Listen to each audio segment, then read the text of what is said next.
महापुरुष ते चरणारविंद।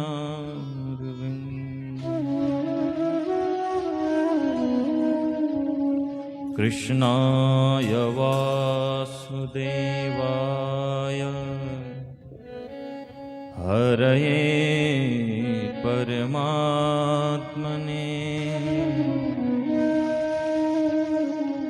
प्रणतः क्लेशनाशाय गोविन्दाय नमो नमः।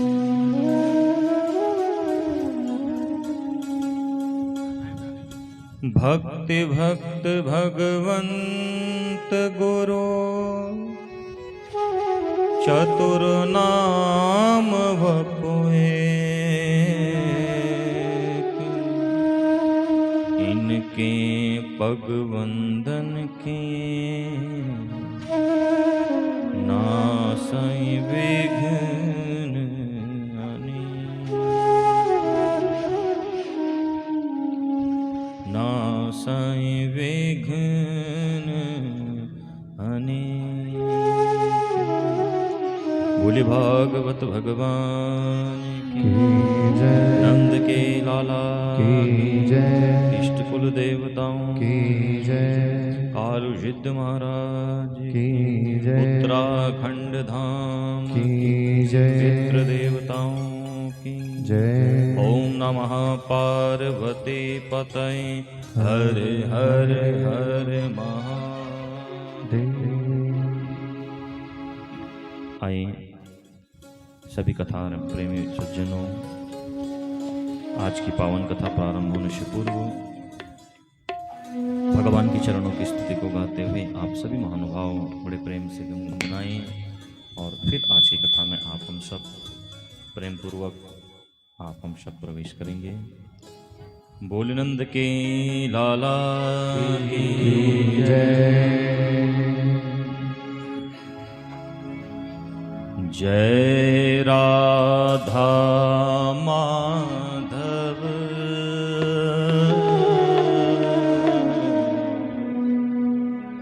जय कुंज विहारी।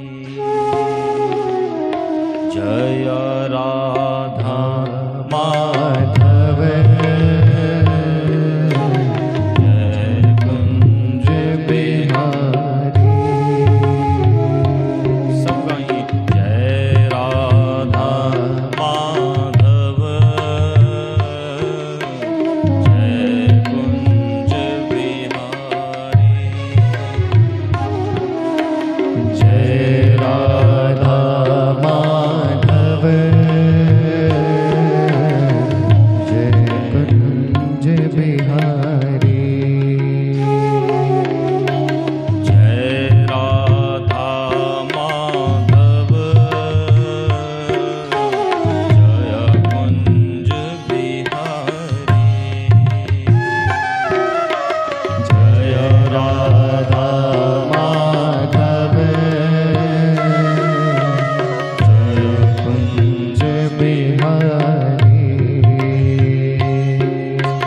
जय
मनोहर करुणा सागर मुरली मनोहर करुणा सागर मुरली मनोहर करुणा सागर जय गोवर्धन धारी हो जय गोवर्धन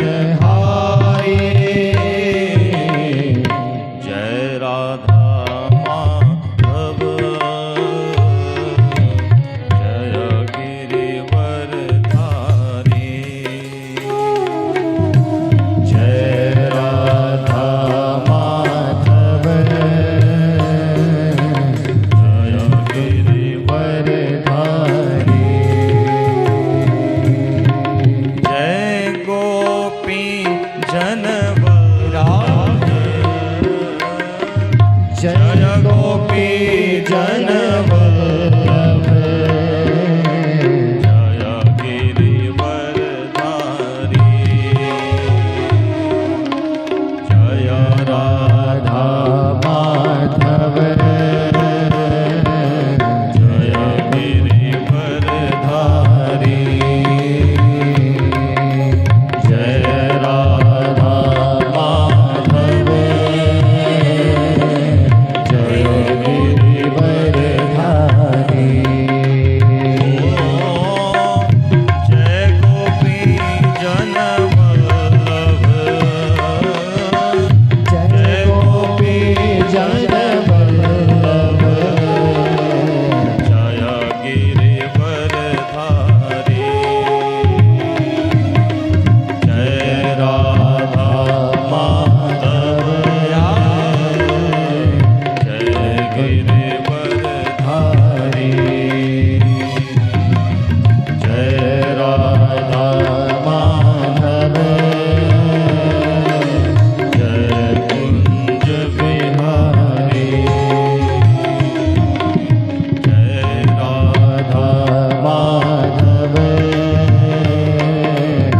जय कुंज बिहारी जय गोविंदा जय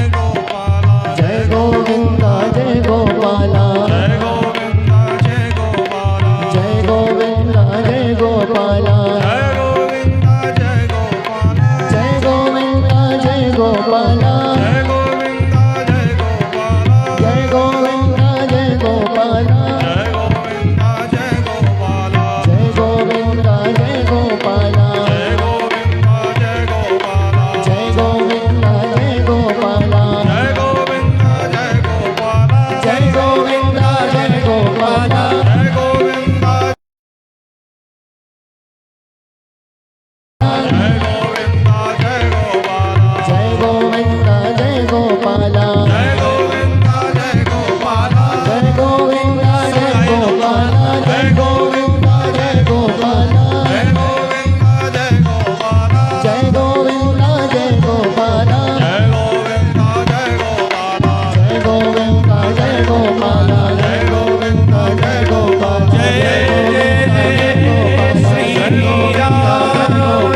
जय गोविंदा जय गोपाला जय गोविंदा जय गोपाला जय गोविंदा जय गोपाला जय गोविंदा जय गोपाला जय गोविंदा जय गोपाला जय श्री राम जय गोविंदा जय गोपाला जय गोविंदा जय गोपाला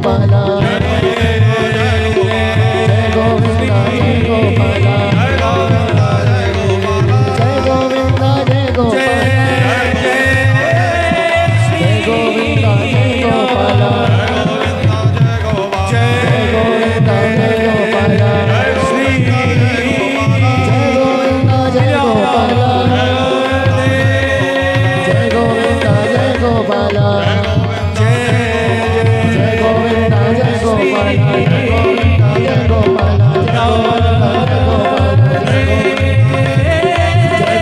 गोविंदा जय गोपाला जय गोविंदा जय गोपाला श्री जय गोविंदा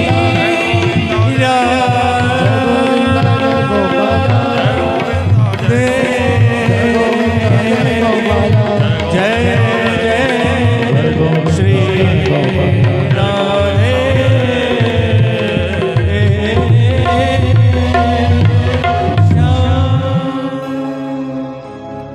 जय राधा माधव माधव जय कुंज बिहारी।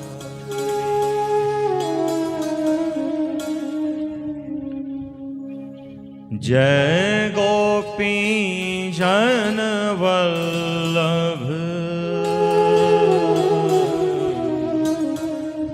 जय गिरिवरधारी।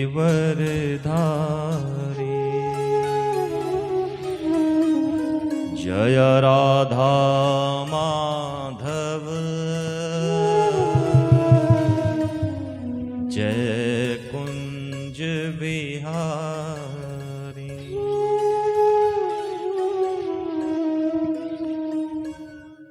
प्रातः स्मरणीय परम वंदनीय जगत नियंता जगदाधार करुणा वर्णालय भक्त वांछा मोर मुकुट पीतांबरधारी भगवान बालकृष्ण नंद नंदन यशोदा नंदन ब्रज गोपी जन चंदन भगवान कन्हैया के चरणारविंद नमन वंदन करते हुए संतों की परम संहिता श्रीमद् भागवत महापुराण की पावन दिव्य प्रतिमा भगवान के अनुग्रह विग्रह पूज्य चरण संत जन वंदनीय विद्वजन कथानुरागी सज्जनों कथा प्रेमी सज्जनों श्रद्धामयी मातृशक्ति विश्वास और पुरुष शक्ति कथा में उपस्थित बाल युवा वृद्ध आगंतुक सभी कथा प्रेमी सज्जनों वेद मंत्र की एक एक ऋचाओं के द्वारा आप हम सबके कर्म बंधनों को जो पवित्र कर रहे हैं ऐसे हमारे परम सम्मानीय परम वंदनीय परम पूजनीय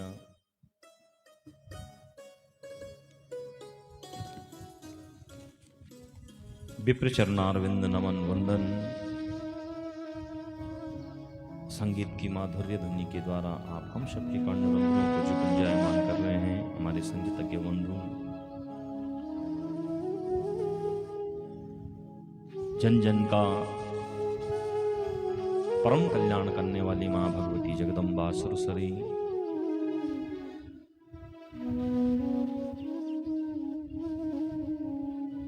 आप हम सबके परम इष्ट आराध्य देवादिदेव भूत भावन भगवान भोलेनाथ उनके संग में विचरण करने वाली मां जगदम्बा मां परम्बा और उन्हीं के चरणारविंद बैठ करके उत्तराखंड की इस पावन धरा द्रोण नगरी में आप हम सबको बैठ करके भगवान की पावनमय अमृतमयी कथा का रसपान करने का परम सौभाग्य प्राप्त हो रहा है।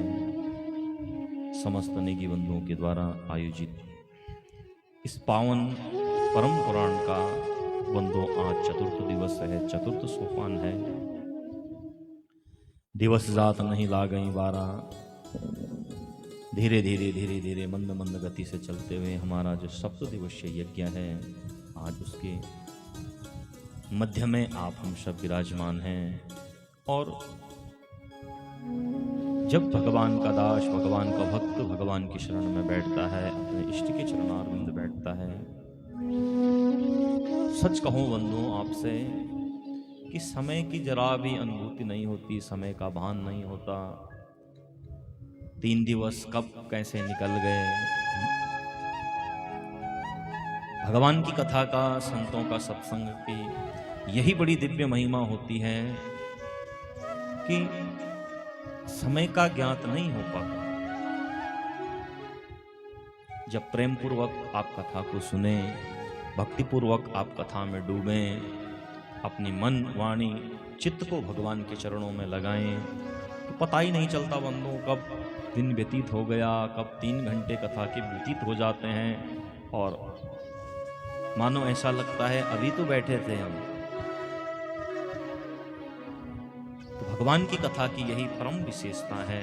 जब आनंद की प्राप्ति होती है तो कुछ क्षण के लिए हम संसार को भूल जाते हैं और जितनी देर कथा में बैठे उतनी देर संसार को भूल जाना भी चाहिए। जितनी देर बैठे उतनी देर भगवान का बन करके रहे हो जाए। यही कथा कहती है, यही भगवान का सत्संग कहा करता है। हमेशा छल कपट से बचो और प्रेम पूर्वक भगवान के चरणों का गुणानुवाद करो। एक सज्जन बड़ा सुंदर कहते हैं कि जीवन में यदि आनंद प्राप्त करना है तो इन सब से बचें, और यह सब हमारे जीवन में आ जाएं तो जीवन तो हम जीते हैं, लेकिन जीवन का जो आनंद होता है वो आनंद चला जाता है। कब? कि जब इनसे हमारा सामना हो जाए।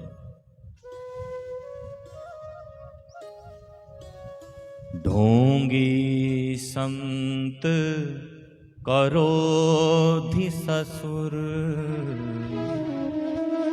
लोभी भूप विरोधी भाई। पूत कपूत लड़ाकू पड़ोसी, नीच को संग स्वतंत्र लुगाई। मित्र सदा कपटी सट सेवक, दीन सहायक चोर जवाई।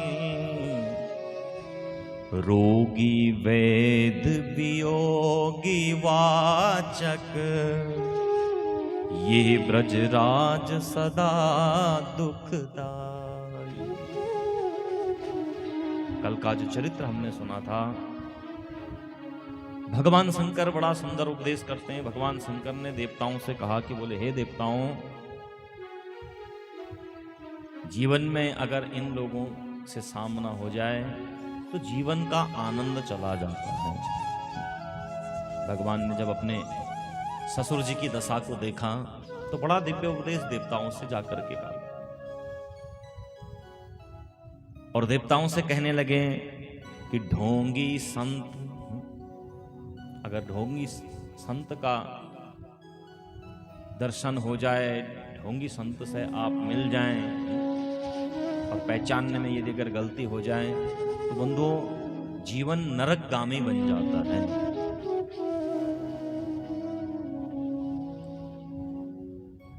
जीवन बेकार हो जाता है।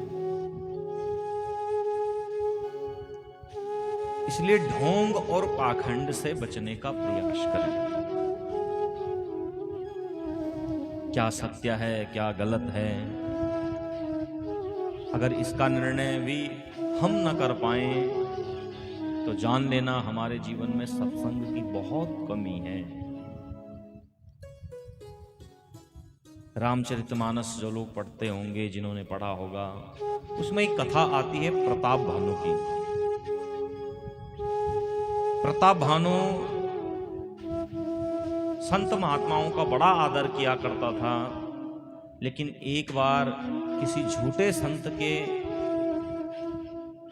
बहकावे में आ गया और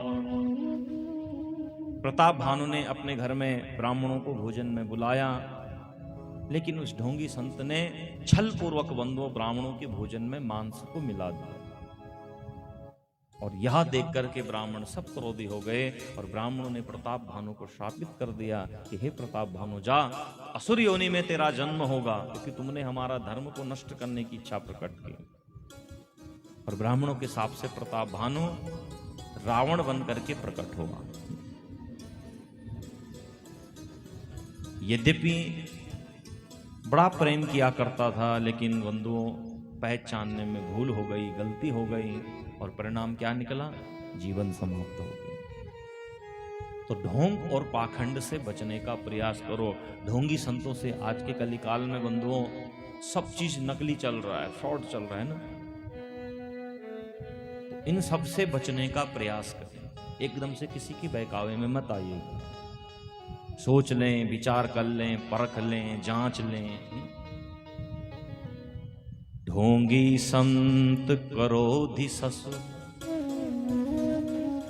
भगवान शंकर ने कहा क्रोधी ससुर अगर किसी को मिल जाए तो उसका भी जीवन बेकार हो जाए। लोभी भूप विरोधी भाई। राजा अगर लोभी हो जाए तो उस राजा के यहां बंधुओं प्रजा आनंद पूर्वक, प्रेम पूर्वक, शांति पूर्वक नहीं रह सकती।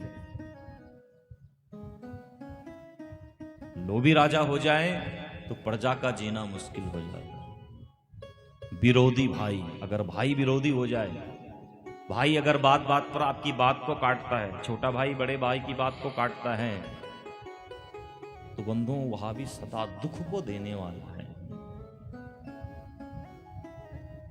इसलिए भाई भाइयों को कभी अलग नहीं होना चाहिए। कोई बात नहीं, रहन सहन अपना अलग हो, रहन सहन अपना दूर हो, जहां जिसकी जैसी व्यवस्था हो जाए, लेकिन अपने आपस के भाईचारे को यथावत बना के रखो।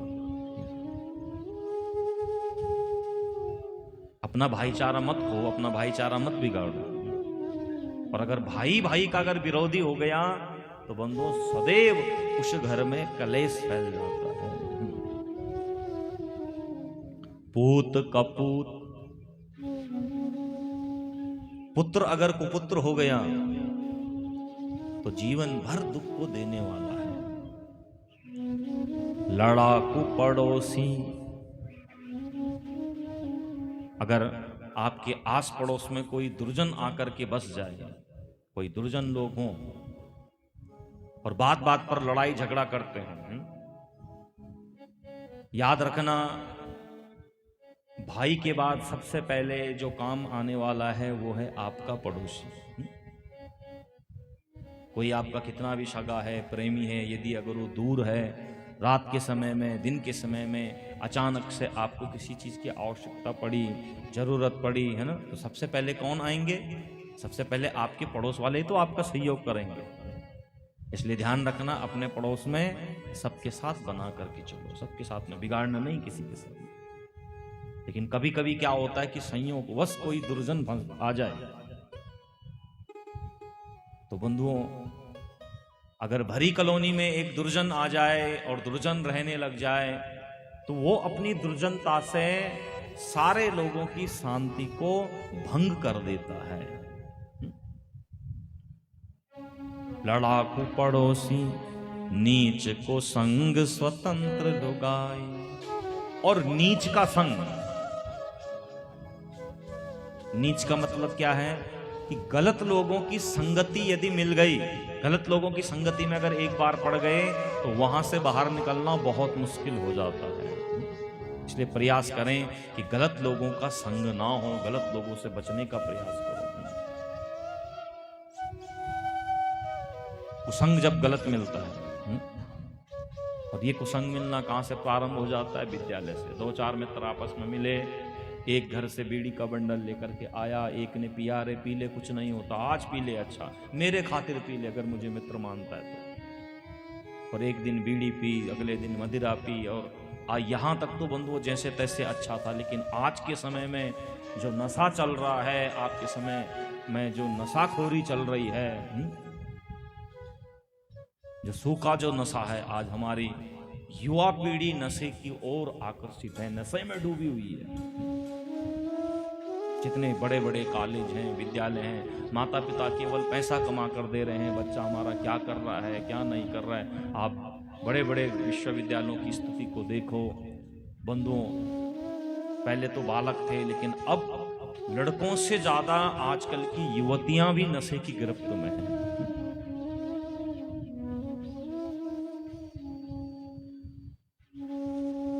और वो ऐसा नशा है कि एक बार यदि लत लग जाए तो फिर जीवन बेकार हो जाए, फिर जीवन बेकार हो जाए। तो नशे से बचो, कुसंग से बचो, कुसंग से अपने बच्चों को बचाने का प्रयास करो। नीच को संग स्वतंत्र लुगाई। और स्वतंत्र लुगाई, स्वतंत्र पत्नी, धर्म पत्नी, यदि अगर केवल अपनी मनमानी पर आ जाए तो बंधुओं वहां दुखदाई बन जाती है, वहां दुखों को देने वाली हो जाती है। इसलिए माताओं को, नारियों को, बहनों को बंधु मर्यादा में रहना चाहिए, लज्जावश रहना चाहिए, परिवार के यथानुकूल, पति के अनुकूल सदैव रहने का प्रयास करना चाहिए। और यदि अगर अपनी मनमानी पर आ जाएं तो बंधु याद रखना, वो घर कभी बन नहीं सकता, वो घर बहुत जल्दी बिगड़ने वाला है। मित्र सदा कपटी सठ सेवक, मित्र अगर कपटी हो जाए, बात बात पर आपके संग में कपट करने वाला हो जाए, तो ऐसे मित्र का समय से त्याग कर देना। ऐसे मित्र का समय से त्याग कर देना बंधु। सठ सेवक, मूर्ख सेवक, झूठ बोलने वाला सेवक, अगर झूठ बोलने वाला सेवक मिल जाए तो भी जीवन दुखदायी बन जाता है। दीन सहायक चोर जवाई, दीनहीन अगर सहायक बन जाए, लेकिन कैसे दीनहीन? धन से नहीं, विचारों से जो विहीन हो। कई लोगों के पास खूब धन संपदा होती है, लेकिन अगर 2 मिनट आप बात करेंगे और उनकी विचारों को देखेंगे तो इतने नीच कर्म के विचार, इतनी नीचता उनकी बातों में, इतनी नीचता उनके विचारों में, जिनके विचार अच्छे ना हो, ऐसे लोगों के संग में रहना नहीं चाहिए। चोर जवाई, चोर जवाई का मतलब जिस जवाई की लालसा ससुराल पक्ष में लगी रहे, अभी मुझे ये मिला, अभी मुझे वो मिलेगा, फिर धर्म पत्नी से कहे कि अब की बार जाएगी तो फलानी चीज लेकर के आना, उसको कहा गया है चोर जवाई।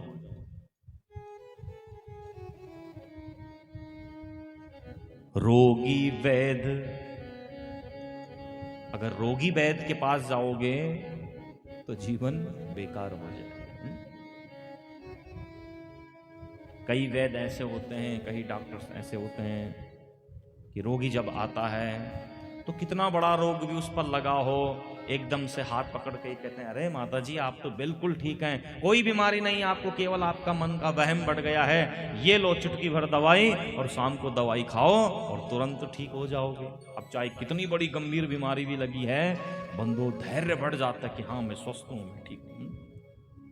और अगर डॉक्टर ऐसा कह दे कि बस अब तो 1-2 दिन की मेहमान हो, जो बेचारा 2-4 साल जीने वाला भी हो, रात भर सोच सोच कर इसी बात से बंधुओं, यही इसी बात को सोच सोच करके न जाने कब प्राण पखेरु निकल जाए। वियोगी वाचक,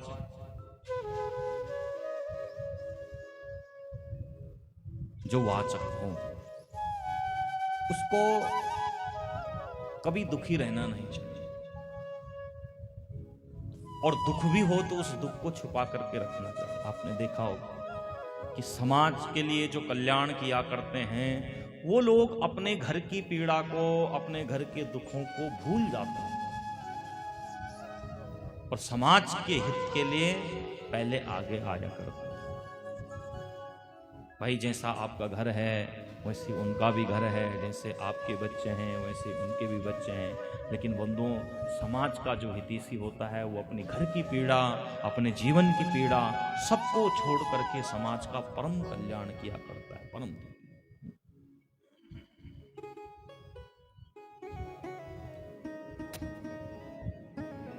राजा के जीवन में चाहे कितनी बड़ी विपदा क्यों आ जाए, लेकिन राजा को धैर्य बना करके रखना चाहिए। और अगर राजा ही रोने लग जाए तो प्रजा की क्या दशा होगी फिर? आपने देखा कई राष्ट्रों की जब स्थिति खराब हुई तो वहां के राजा अपनी धन संपदा लेकर के कहीं विदेश में चले गए, प्रजा भूखी मर रही है, सड़कों पर मर रही है, लड़ झगड़ करके मर रही है। ऐसे में कैसे राष्ट्र का उत्थान? एक बार की बात है, जब अनेक राष्ट्रों ने देश को घेरा। उस समय हमारे शास्त्री जी भारत के द्वितीय प्रधानमंत्री थे और चाइना के संग में जब युद्ध होने लगा, युद्ध चल रहा था, अनेक राष्ट्रों ने दबाव बनाया और यूएस ने कहा, बोले भैया यदि अगर आपने क्षमा नहीं मांगी, उनको उनकी मांगों को पूरा नहीं किया, तो हम आपके यहाँ से जो लेन देन है उसको बंद कर देंगे। और उस समय बंधुओं भारत में थोड़ा आर्थिक तंगी चल रही थी। उसका भी एक बहुत बड़ा कारण था क्योंकि यहाँ की जो संपत्ति थी वो किसी एक व्यक्ति के जिद पर दूसरे राष्ट्र को दे दी गई, तो भारत में तंगी आ गई थी, लोग बड़ी परेशानी से गुजर रहे थे। तो सो इन्होंने दबाव बना दिया। उस समय हमारे यहाँ जो गेहूं निर्यात किया जाता था वो यूएस से आता, और सो उन्होंने वहां से दबाव बना दिया कि भैया हमने अगर आपको गेहूं देना बंद कर दिया तो तुम्हारा राष्ट्र भूख प्यास से मर जाएगा। शास्त्री जी ने विचार किया और शास्त्री जी ने फोन पर मना कर दिया, कोई बात नहीं, आप जैसा करना चाहें वैसा कर लें, लेकिन मैं किसी के आगे झुकूंगा नहीं। और समस्त प्रातः काल हुआ और समस्त भारतवर्षियों से वासियों से अपील की कि देश पर संकट आया है, देश संकट में जूझ रहा है, और आप सब लोगों से प्रार्थना करते हैं कि यदि अगर हम हफ्ते में एक दिन व्रत रखें, एक दिन भोजन नहीं करेंगे, तो हमारी जो आर्थिक स्थिति है वो साल 6 महीने में ठीक हो जाएगी, पटरी पर आ जाएगी। और समस्त भारतवासियों ने बंधुओं सहर्ष स्वीकार किया और शास्त्री जी ने फोन करके मना कर दिया, बोले भैया आप अपना गेहूं अपने पास रखो, इतना हमारे पास प्रचुर मात्रा में है कि साल 6 महीना तो हमारा निकल ही जाए। और सबसे पहले उनके यहाँ जो सेवा में थे, अपने सेवाकारों को छुट्टी दे दी। प्रधानमंत्री होने के बाद भी अपने कक्ष में अपने आप झाड़ू पोछा मारा। जो कपड़े धोने वाली बाई आती थी उनसे कहा, बहन आप कुछ टाइम के लिए आप सेवा से निवृत्त हैं, इसलिए मैं स्वयं कार्य करूंगा क्योंकि मेरे देश पर बड़ी विपदा आई है। और अपने कार्यों को स्वयं किया, देशवासियों से अपील की और अपनी भी और समस्त देशवासियों की रक्षा की। तो वियोगी वाचा, तो समाज का कल्याण करने वाला यदि अगर स्वयं दुखी हो जाए तो समाज का कल्याण कैसे हो? कभी आप विचार कीजिएगा, आपके जो परम श्री आचार्य जी हैं, प्रातः काल से लेकर सायं काल तक अपने यजमानों का परम कल्याण के लिए बंधुओं सुबह घर से निकल जाते हैं, रात्रि को घर जाने का कोई समय नहीं है। सबका कल्याण हो, सबका कल्याण करो। और आप लोगों की अटूट श्रद्धा है, अटूट विश्वास है। कई बार बोलते हैं कि मैं किसी को भेज दूं, लोग कहते हैं नहीं, आप भी आ जाना चाहिए जब आपको समय लगे। तो बंधुओं आप विचार कीजिए कि जैसे आप हैं वैसे ही वो भी हैं, जैसे आपके बच्चे हैं वैसे उनके बच्चे भी हैं। लेकिन बंधुओं फिर भी एक ब्राह्मण अपना सर्वस्व त्याग करके अपने यजमानों का परम कल्याण किया करते हैं। आप सब छुट्टियां कहीं प्रतीक्षा करते हैं, गर्मियों की छुट्टी आए तो हम घूमने जाएं, किसी का विवाह हो तो हम छुट्टी ले लें। लेकिन ब्राह्मण के जिस दिन घर में भी कोई कार्य हो उस दिन यजमानों के यहाँ कुछ न कुछ काम रहता है। बेचारा अपना घर बार के कार्यों को छोड़ करके और फिर भी यजमानों के कल्याण के लिए जाया करते हैं। आप विचार कीजिए, कभी ना कभी तो कोई दुख परेशानी आती होगी, ये तो मानव जीवन है, मनुष्य जीवन है। लेकिन फिर भी अपने यजमानों का कल्याण करने के लिए बंधुओं प्रातः काल से लेकर और सायं काल कब व्यतीत हो जाता है पता नहीं चलता। और जब देखो, जहां देखो, जिस अवस्था में देखो, मैंने कभी आपके चेहरे पर सिकन नहीं देखी आज तक, कभी दुखी मुद्रा में नहीं देखा। और परमात्मा आपकी मनोभाव को इसी प्रकार बनाए रखे हैं। और आपके और हमारे जीवन में जरा सा दुख आ जाए, हमारा रोना धोना शुरू हो जाता है। बात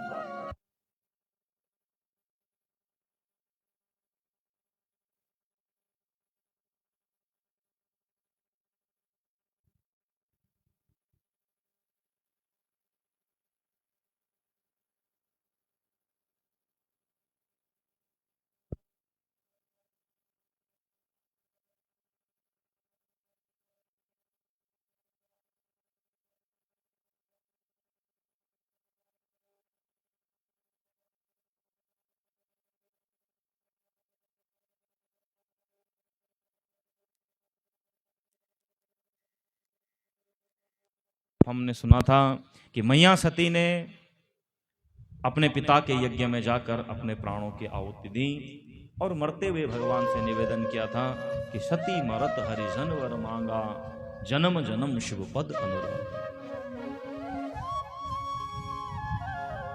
राजा परीक्षित को जब जब किसी बात पर, किसी प्रश्न पर थोड़ा सा संशय होता है, परंतु परीक्षित तुरंत प्रश्न कर लेते हैं। और इन्होंने पूछा कि बोले गुरुदेव, मैं जानना चाहता हूं कि आखिर सती के संग में ऐसा क्यों हुआ और सती को क्यों अपने प्राण त्यागने पड़े, क्यों अपने प्राण छोड़ने पड़े, ऐसा क्या कारण हुआ। तो सुखदेव जी कहते हैं, बोले हे परीक्षित, एक बार क्या हुआ, त्रेता की बात है, जब भगवान शंकर का विवाह सती के साथ में हुआ तो भगवान ने कहा सुंदर माघ का महीना आया, और जो माघ का महीना आया तो भगवान ने कहा बोले देवी एक काम करते हैं कि आप और हम कथा श्रवण करने के लिए प्रयागराज में जाते हैं। और दोनों पति पत्नी बंधुओं प्रयागराज की यात्रा, प्रयागराज का दर्शन करने के लिए निकल पड़े। एक बार ताजुग माही, एक बार ताजुग माही, एक बार ताजुग माही, एक बार ताजुग सब गाय प्रेम से।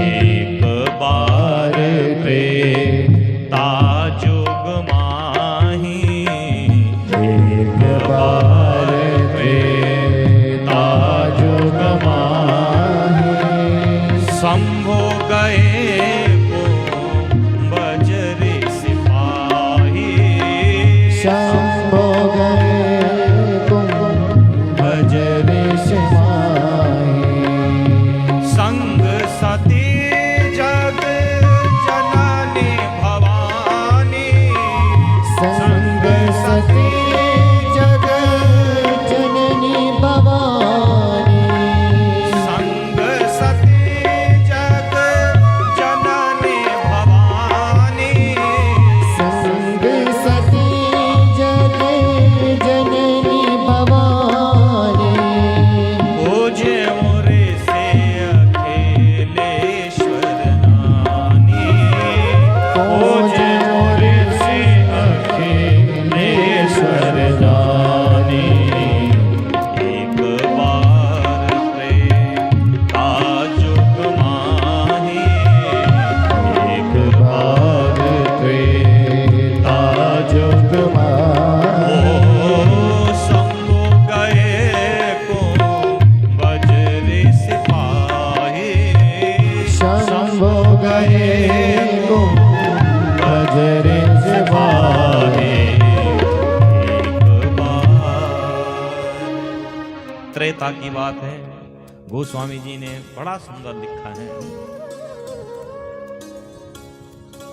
एक बार त्रेता जुगमाई, शंभु गए कुंभज सिपाही। दोनों पति पत्नी बंधु कहाँ गए? कुंभज जी के पास प्रयागराज में। आप और हम भी जब हमारा बेटे का ब्याह होता है, बेटी का विवाह होता है, तो सबसे पहले अपने इष्ट देव की शरण में जाया करते हैं।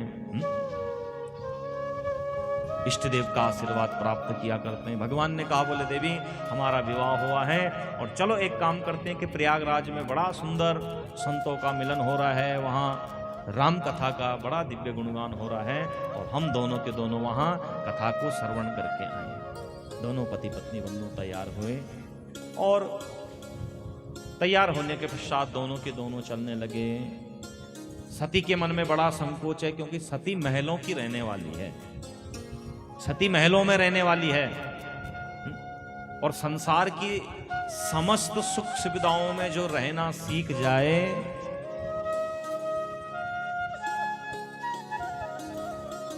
बंधुओं वहां कभी सत्संग में नहीं बैठ पाएगा या एक दिन दो दिन उन सुखों से अभाव में रहना पड़े तो वह रह नहीं सकता, रहना मुश्किल हो जाता है। सती महलों में रहने वाली है, राजा की बेटी है, और जैसा अभिमान दक्ष को था तो कुछ ना कुछ अंश तो बेटी पर भी होंगे। सती मन ही मन कह रही, अरे दुनिया के लोग तो अपनी धर्म पत्नी को नाना प्रकार के देश विदेशों में घुमाने ले जाते हैं, और ये जोगी जटिल बाबा ठहरे जो भगवान की कथा में लेकर जा रहे हैं। सतबुद्धि में और कुबुद्धि में यही भेद है।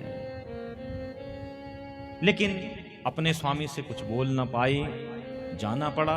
दोनों के दोनों संग में गए, और जो बंधु कुंभज ऋषि की झोपड़ी में पहुंचे, कुंभज जी ने दूर से आते हुए मेरे भोले बाबा को देखा, और धर्म पत्नी सहित जब आते हुए देखा तो कुंभज जी ने बड़ी सुंदर आरती बनाई, और आरती बना करके भगवान शंकर का जय जयकार करने लगे।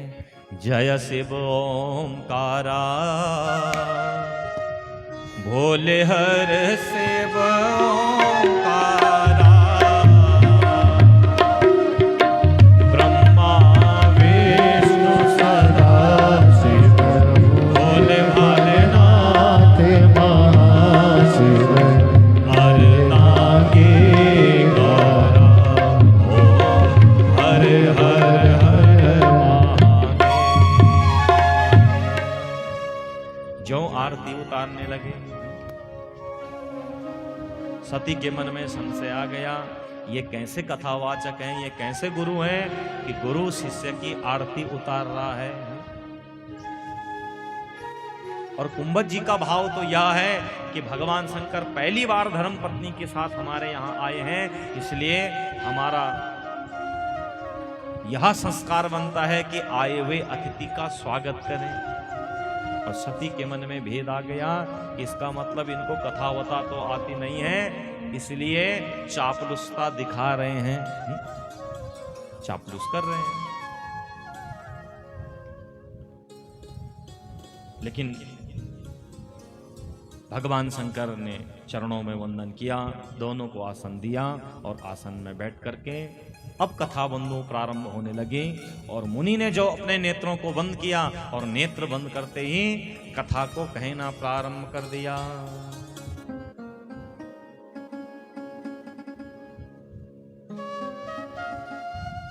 कथा कहनी प्रारंभ कर दी।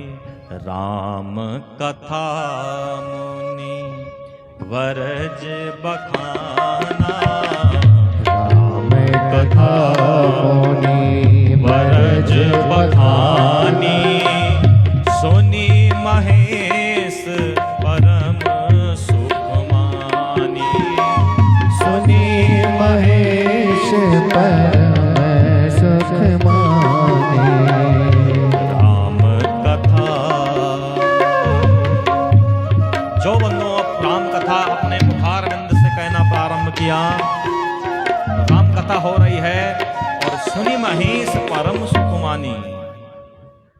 भगवान शंकर बड़े प्रसन्न हुए, बड़ा आनंद आ रहा है, और बीच में जय जयकार किया करते हैं। जब कथा विश्राम हुई तो भगवान ने कहा, बोले हे मुनीश्वर, अब हमें जाने की आज्ञा दीजिए, अब हम चलते हैं। तो मुनि सन विदा मांगी त्रिपुरारी, चले भवन संग दक्ष कुमारी।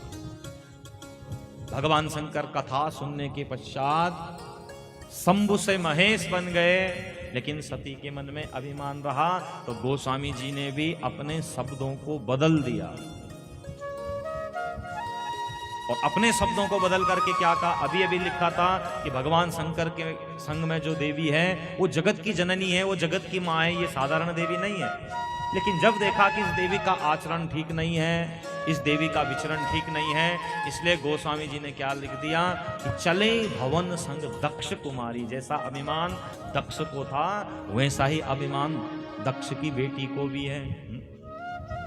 दोनों के दोनों चलने लगे। अंधकारण्य में मेरे प्रभु श्री राम अनेक लीलाएं कर रहे थे, और पत्नी के वियोग में इधर उधर भटक रहे हैं। हे खग, हे मृग मधुकर शयनी, तुम देखी सीता मृग नयनी। हाय सीते हाय सीते हाय सीते करके ढूंढ रहे हैं, और सती के मन में यहां भी संशय हो गया। भगवान ने कहा, बोले देवी, अरे ये हमारे गुरुदेव हैं, गुरुदेव के चरणों में वंदन कीजिए।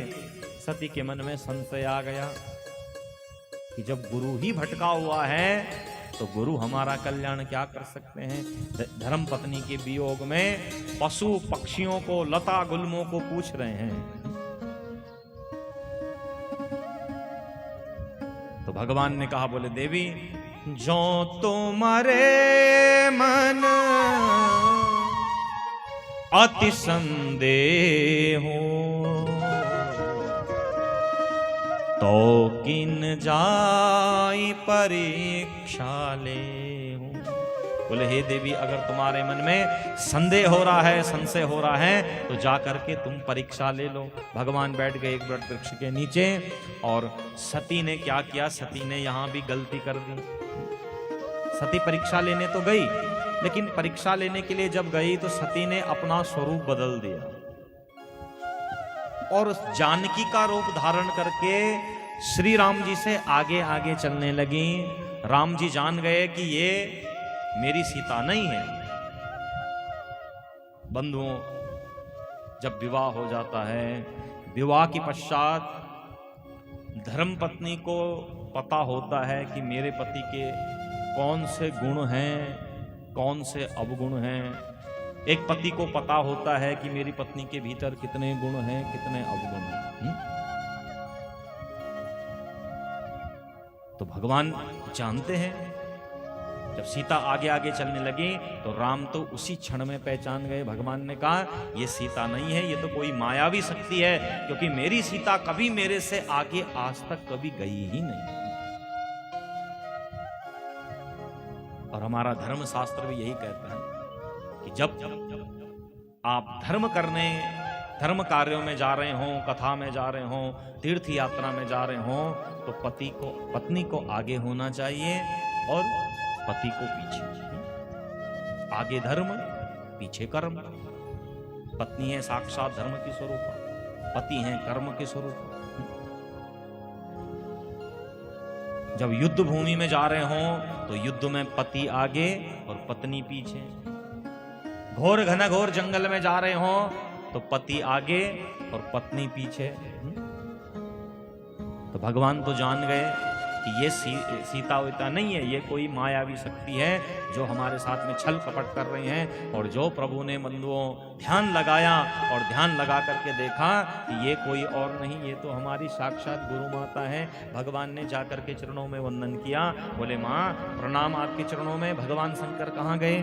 और दूसरी बात, जब आप दर्शन देना ही चाहते थे, अभी अभी तो आप दर्शन दे करके गए, लेकिन ये बताओ कि आपको स्वरूप बदलने की क्या आवश्यकता पड़ी? सच कहूं तो सती के स्वरूप में आप बड़ी दिव्य लग रही थी, लेकिन आपने स्वरूप क्यों बदला? सती कुछ कह ना पाई। भगवान शंकर के पास पहुंची तो भगवान ने पूछा और सती से कहा, बोले सती, ले ली तुमने परीक्षा, चले हम अपने कैलाश को। सती ने यहां भी अपने पति से आकर के झूठ बोल दिया। बोले, हे स्वामी, मैंने कोई परीक्षा नहीं ली। कछु न परीक्षा लीन गोसाई, सत्य कहूं तुम्हारी नाही। हे प्रभु, मैं आपकी सौगंध खाती हूं, मैं आपकी सौगंध खाती हूं, मैंने कोई परीक्षा नहीं ली। तो भगवान ने कहा, बोले देवी, मैं जानता हूं कि सती और परीक्षा ना ले, मैं तेरे अवगुणों को जानता हूं। और भगवान ने जब सारा दृश्य देखा तो भगवान को बड़ा क्रोध आया और क्रोध आकर के भगवान ने सती से कहा, हे सती, तुमने मैया सीता के स्वरूप को धारण किया है और सीता के स्वरूप को धारण करने के पश्चात अब मैं आपको अपने धर्म पत्नी स्वीकार नहीं करूंगा, क्योंकि तुमने वाम भाग में बैठने के स्थान को खो दिया है। मैं प्रभु श्री राम को अपना गुरु मानता हूं और उनकी जो धर्म पत्नी है वो गुरु माता हुई, और अब मैं आपको अपने वाम भाग में नहीं बिठा सकता।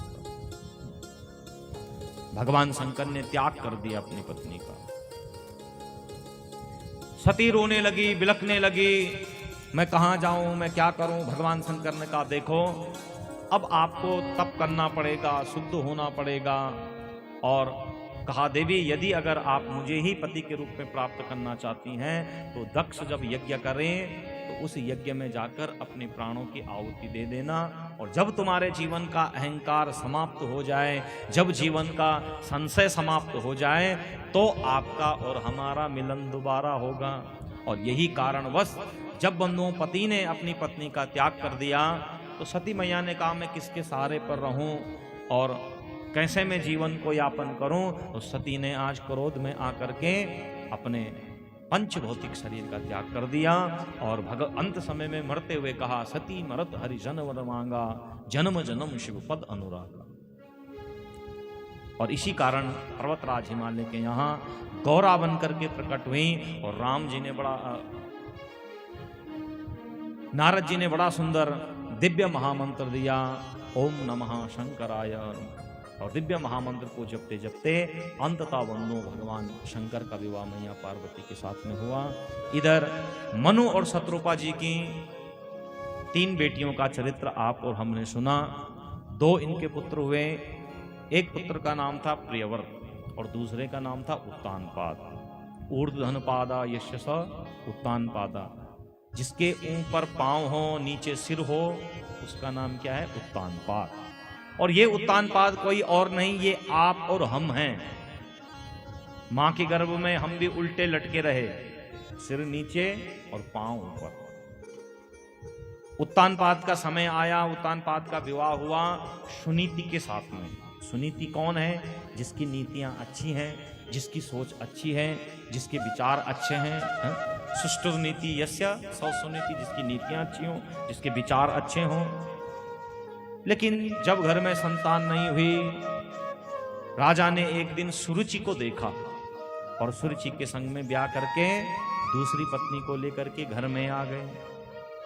कुछ समय के पश्चात दोनों रानियों ने एक एक पुत्र को जन्म दिया। सुनीति ने जिस बालक को जन्म दिया उसका नाम पड़ा ध्रुव। सुरुचि ने जिस बालक को जन्म दिया उसका नाम पड़ा उत्तम। एक दिन ध्रुव अपने पिता की गोद में बैठना चाहता था, लेकिन सुरुचि ने बंधुओं धक्का देकर के भगा दिया कि तू पिता की गोद में बैठने लायक नहीं है, और पिता की गोद में बैठना चाहता है तो मेरे गर्भ से जन्म लेना पड़ेगा। 5 वर्ष का बालक ध्रुव रोने लगा। रोते रोते अपने पिता के पास, माँ के पास पहुंचा और माँ से कहने लगा क्या मेरे पिता नहीं? माँ ने कहा बोले बेटा तू पाना ही चाहता है, गोद में बैठना ही चाहता है, तो जगत पिता की गोद में बैठ। तो अब बालक पीछे पड़ गया, बोले मैया कहाँ रहते हैं वो पिता, कहाँ रहते हैं वो पिता, कहाँ रहते हैं? तो माँ ने गुस्से में आकर के कह दिया बेटा वो तो घना घोर जंगल में रहते हैं। तो अब ध्रुव ने कहा बोले माँ मैं जाकर के उनको वहीं प्राप्त करूंगा। और इतना कह करके ध्रुव ने आज अपना घर छोड़ दिया। मार्ग में जाने लगे, इतने में नारद जी का दर्शन हुआ। नारद जी ने कहा कहाँ जा रहे हो ध्रुव? बोले मैं भगवान को प्राप्त करने के लिए, जगत पिता को प्राप्त करने के लिए। बोले बेटा वापस चला जा, तेरी आयु बहुत छोटी है रे। तेरे जैसे न जानो हजारों ऋषि मुनि हजारों वर्षों से तप कर रहे हैं, आज तक जगत पिता का दर्शन न कर पाए। तेरी तो खेलने की उम्र है, तू 5 साल का है, 5 वर्ष का है, और क्या पता गुस्से में घर से आ गया हो। लेकिन ध्रुव ने कहा बोले हे नारद जी यदि अगर आपको भगवान का कुछ पता हो तो आप मुझे बताएं, नहीं तो आप मेरा मार्ग छोड़ दें। नारद जी जान गए ये वचनों का पक्का है, और नारद जी ने बंधुओं 12 अक्षर का जो दिव्य महामंत्र था वह मंत्र आज बालक ध्रुव को दिया।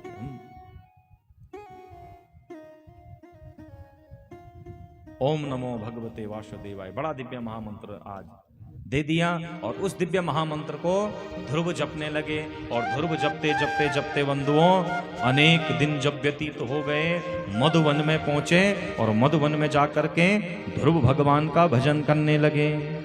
तेरा त्रांते कपिता बदराशन।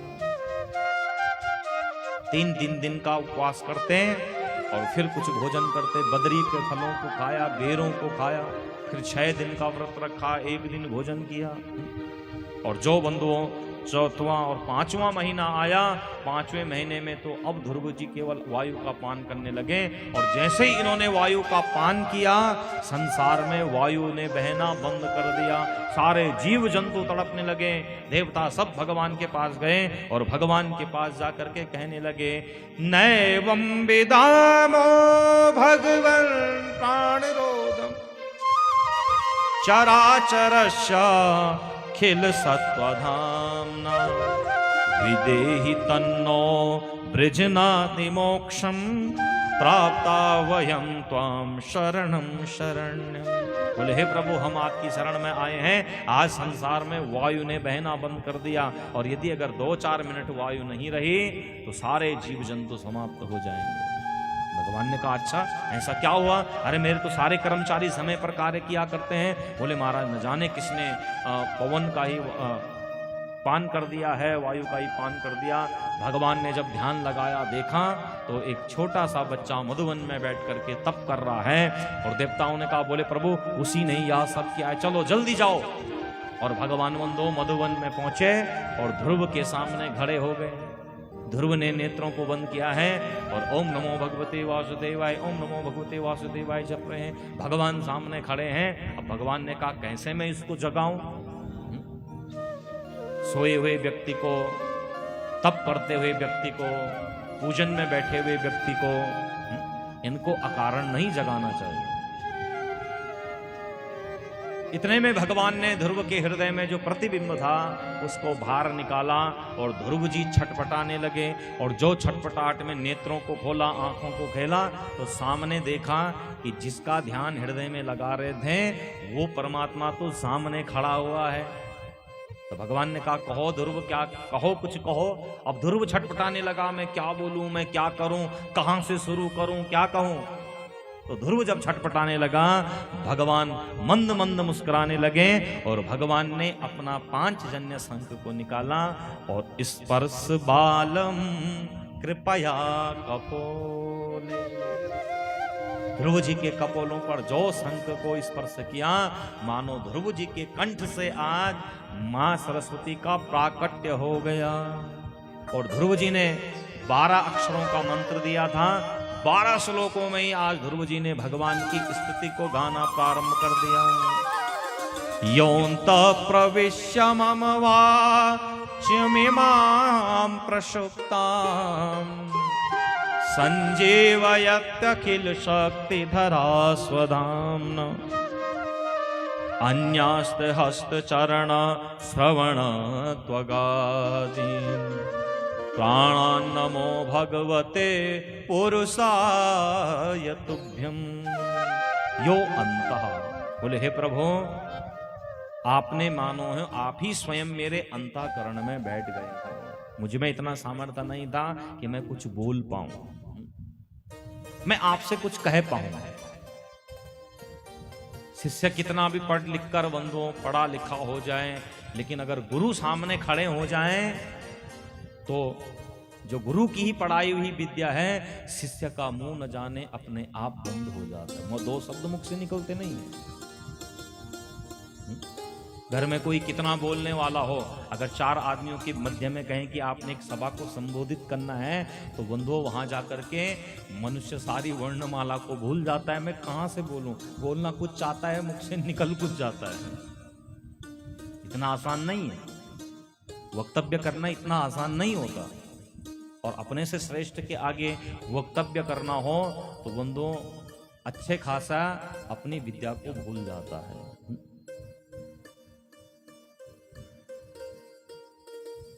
तो ये तो भगवान की ही कृपा है कि वह परमात्मा 2 शब्द बुलवा देता। हमारे गुरुजी थे बनारस में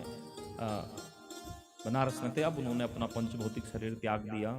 तो बड़े प्रकांड विद्वान थे, वहाँ प्रोफेसर रहे। और एक बार उनके यजमानों ने कहा कि बोले गुरुदेव, वो कभी कथा इत्यादि कर्मकांड नहीं किया करते थे। तो एक बार उन्होंने जिद की कि हम आपके मुख से कथा सुनना चाहते हैं। तो संयोगवश मैं भी उस कथा में था। तो जैसी व्यासपीठ पर बैठे, एक शब्द बोल न पाए। फिर दूसरे दिन पसीने से एकदम तरबतर हो गए। मैं कुछ बोल नहीं पाऊंगा, मुझे गद्दी पर मत बिठाना। और जो विद्यालय में प्रोफेसर रहें और जब गद्दी से नीचे उतरें, बंधुओं इतना प्रकांड विद्वान थे कि किसी भी विषय से पूछो सब चीज का बहुत गूढ़ ज्ञान था। तो जब तक भगवान नारायण की कृपा ना हो, जब तक परमात्मा की कृपा ना हो, तो ऐसी ध्रुव जी ने कहा कि बोले हे प्रभु, मुझ में इतना सामर्थ्य नहीं था कि मैं कुछ बोल पाऊं, लेकिन आपने मुझ पर अनन्य भाव से जो कृपा की, उसी कृपा के द्वारा आज मेरी वाणी से कुछ प्रकट हो रहा है। और भगवान की जब किसी पर कृपा होती है तो बंधुओं गूंगा भी बोल उठता है, अंधा चलकर और लंगड़ा चलकर पहुंचे काशी में। लंगड़ा भी चलना प्रारंभ कर देता है, अंधा भी देखना प्रारंभ कर देता है, जिस पर प्रभु की अनन्य कृपा हो जाती है, जिस पर परमात्मा की कृपा हो जाए। तो बोले प्रभु आपने मेरे अंतःकरण में प्रवेश किया।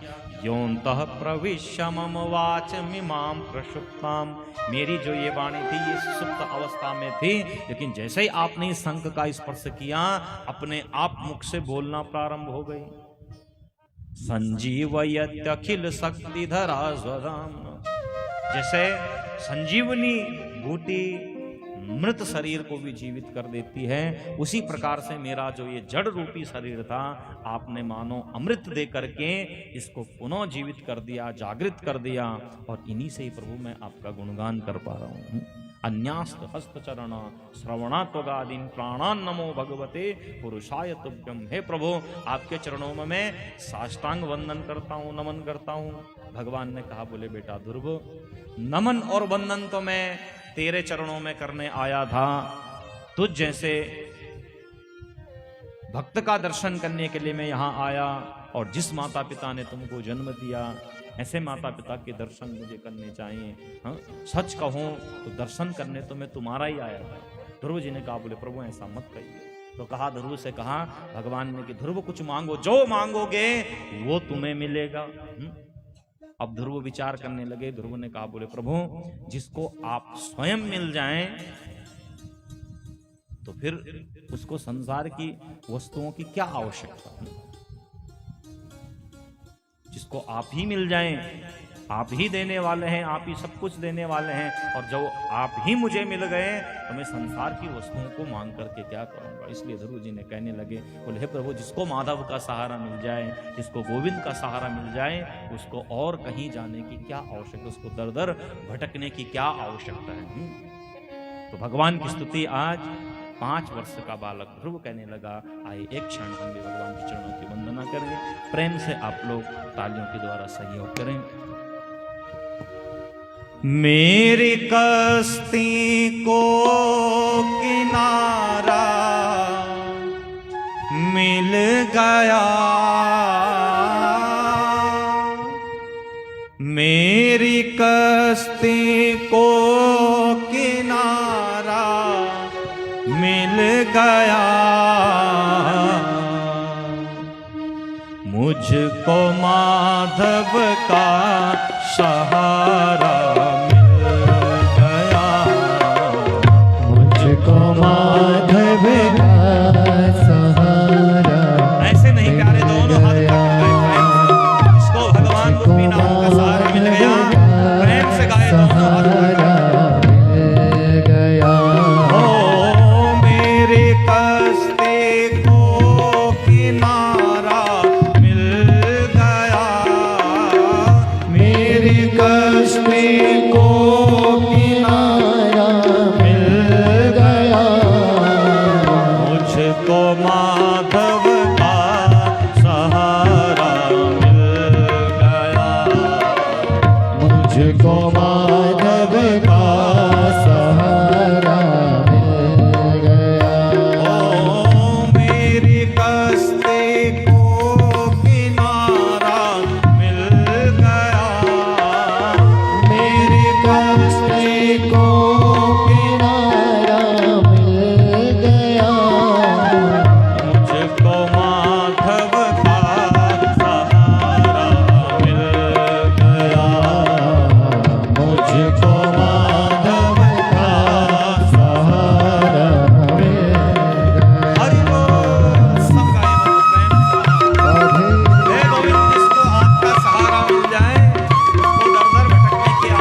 गोविंद जिसको आपका सहारा मिल जाए,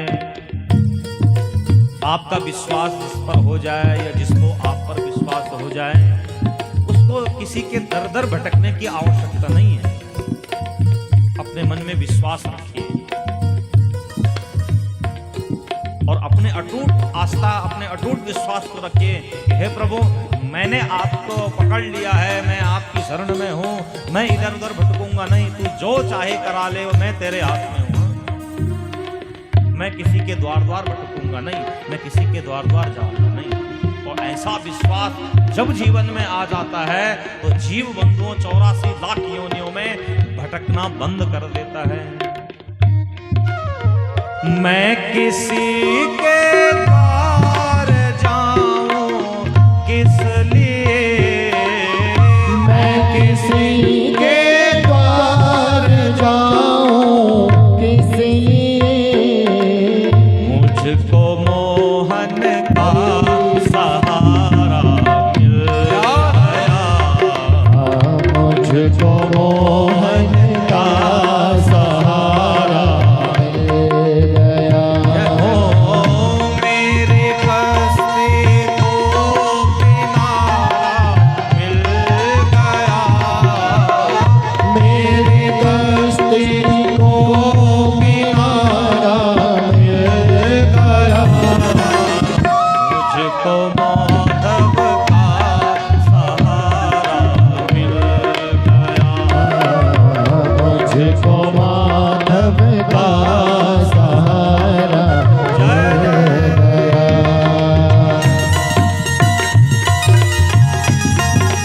सब गाएं।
मेरी कश्ती को किनारा मिल गया, मुझको माधव का सहारा मिल गया। सब बोले प्रेम से। मेरी कश्ती को किनारा मिल गया, हमको माधव का सहारा मिल गया। ध्रुव जी ने आज भगवान की स्तुति को गाया। सच भाव में कहूं तो जिसको भगवान का सहारा मिल जाए वो संसार की चिंता छोड़ देता है।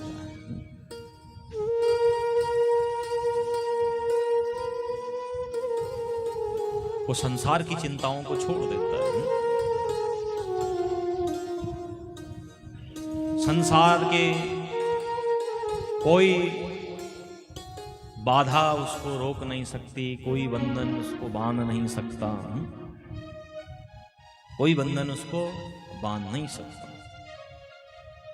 जो भगवान का हो जाए, जिसको भगवान पर अटूट प्रेम हो जाए, श्रद्धा हो जाए, तो संसार का कोई बहुबंधन बंधुओं उसको बांध नहीं सकता। आप और हम सब बंधे हुए हैं और जबरदस्ती माया में बंधे हुए।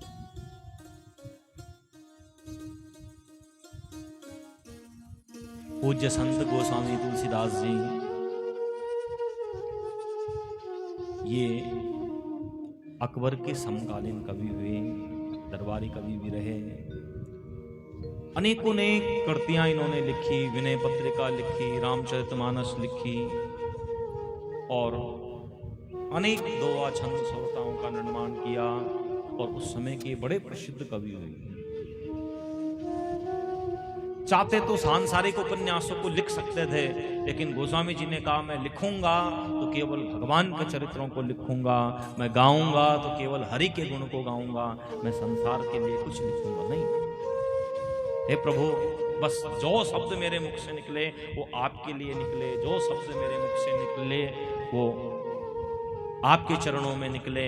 और यह सोच करके बंधुओं, गोस्वामी जी ने जब रामचरितमानस को लिखा तो काशी विश्वनाथ के मंदिर में उस पुस्तक को रखा गया और जब प्रातःकाल द्वार खोला गया तो यह पुस्तक सबसे ऊपर थी। चारों ओर इनकी ख्याति विख्याति फैलने लगी। उसी समय अकबर ने इनको अपने दरबार में बुलाया और इनसे कहा कि बोले भैया एक काम करो कि हमारे मान सम्मान के लिए कुछ 2-4 अक्षर लिखो।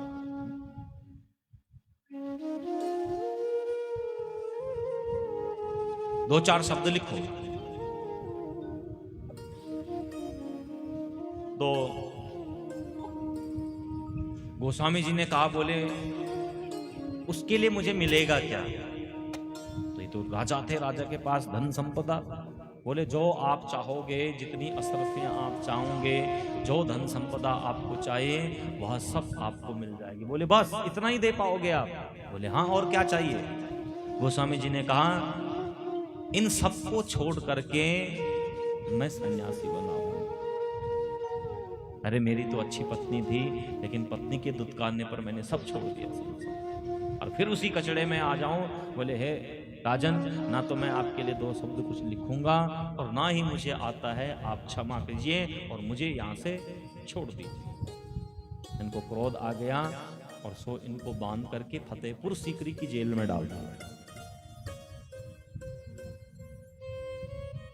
गोस्वामी जी ने कहा बोले महाराज आप मुझे सांसारिक बंधनों से बांध सकते, बोले मैं भी देखता हूं कि तू कैसे उस परमात्मा का गुणगान गाते। उनका मैं लिखूंगा तो परमात्मा के लिए लिखूंगा, सांसारिक के किसी के मान सम्मान के लिए मैं एक शब्द बोलने वाला नहीं। कारागार में डाल दिया गया और गोस्वामी जी ने कारागार में बैठ करके ही वहीं इन्होंने हनुमान चालीसा को लिखा।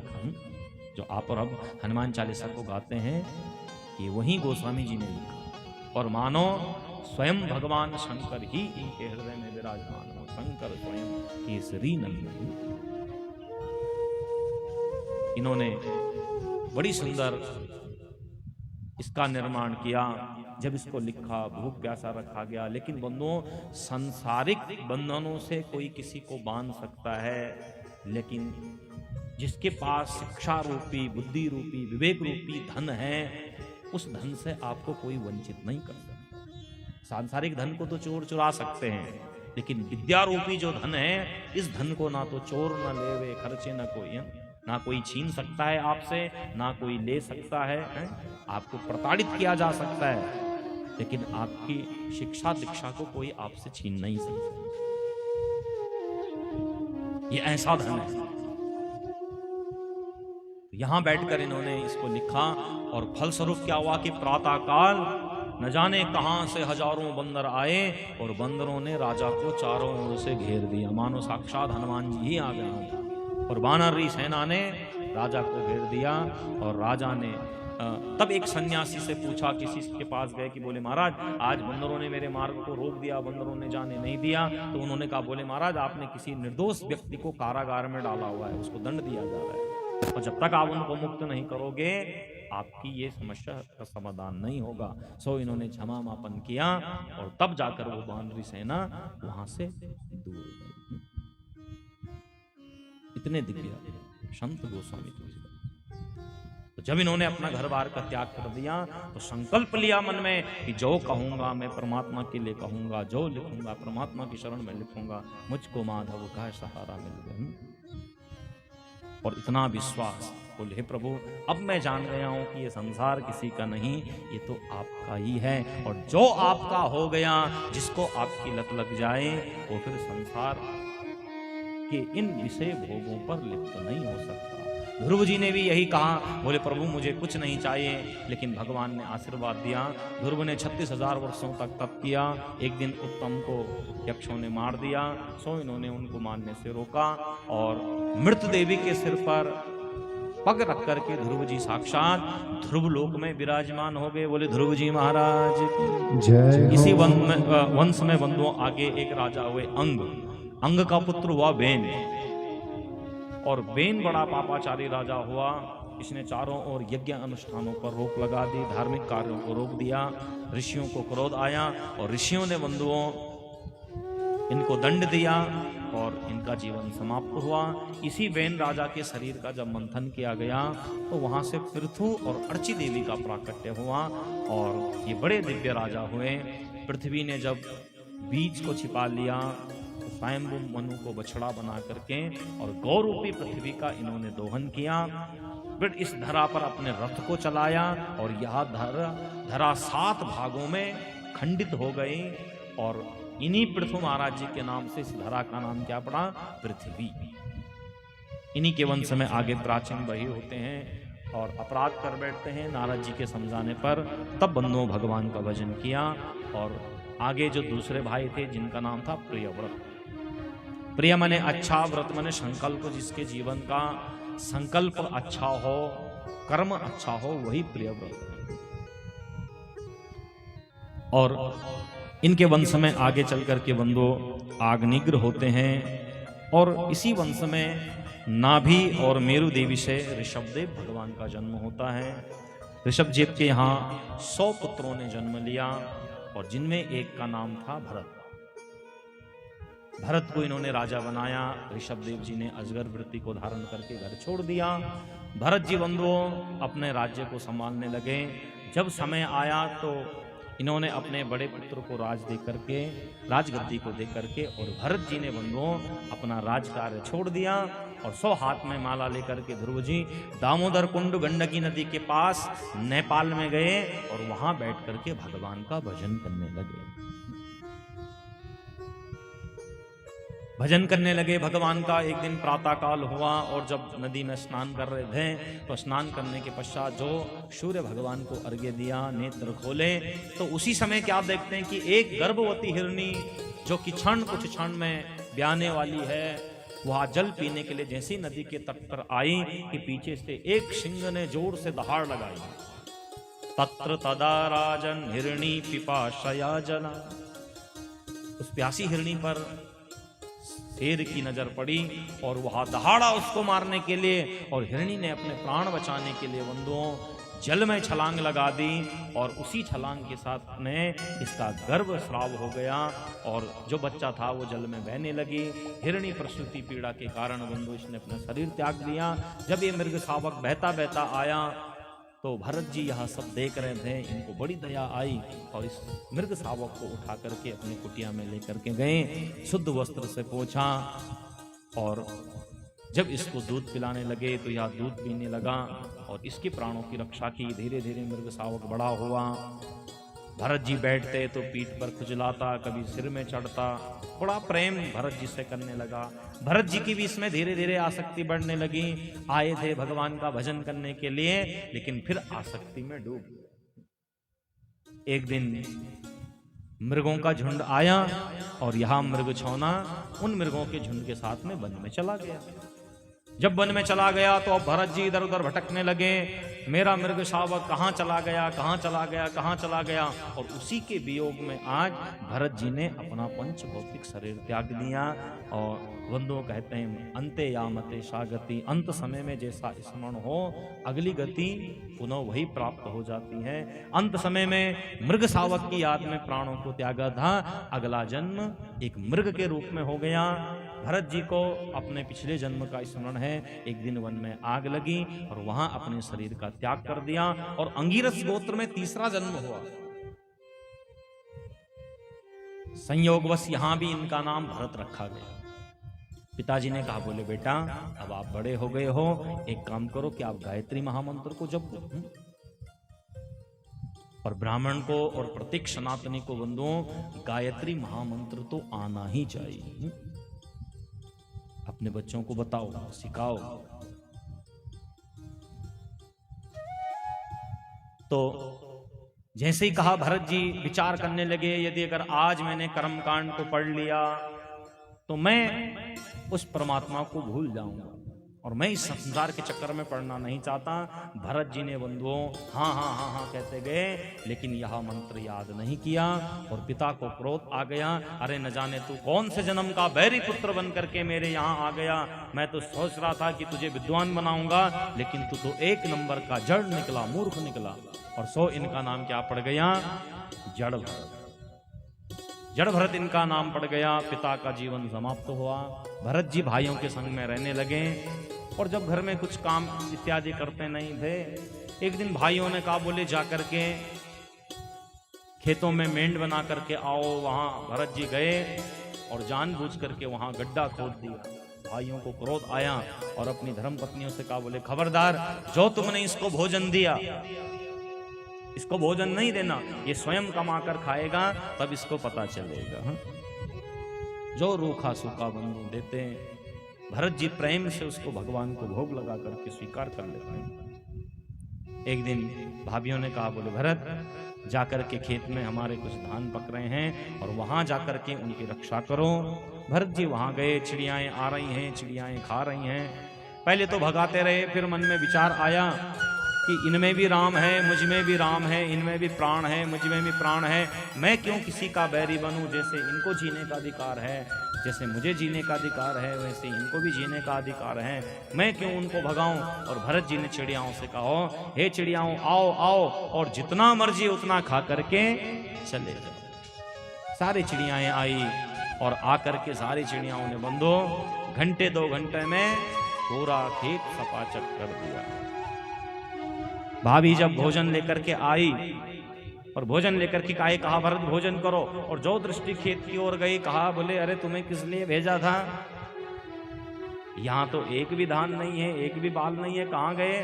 भरत जी ने कहा, बोले भाभी जो है वो सब राम का है, मैं क्यों किसी को रोकूं? सो भाभियों को क्रोध आ गया और बिना भोजन के आज धक्का मार करके भरत जी को निकाल। भरत जी बड़े प्रसन्न हुए, बोले मैं यही तो चाहता था। जगत बंधुओं जिसका तिरस्कार कर देता है, मेरा गोविंद मेरा माधव उसको स्वीकार कर देता है। जब तक जगत से चिपक कर रहोगे, जब तक जगत का बनकर रहोगे, तब तक राम आपके पास नहीं आएगा, तब तक मेरा गोविंद आपको स्वीकार नहीं करेगा। लेकिन जब जगत की आसक्ति से दूर हो जाओगे तो वह परमात्मा आपको स्वीकार कर लेता है ना।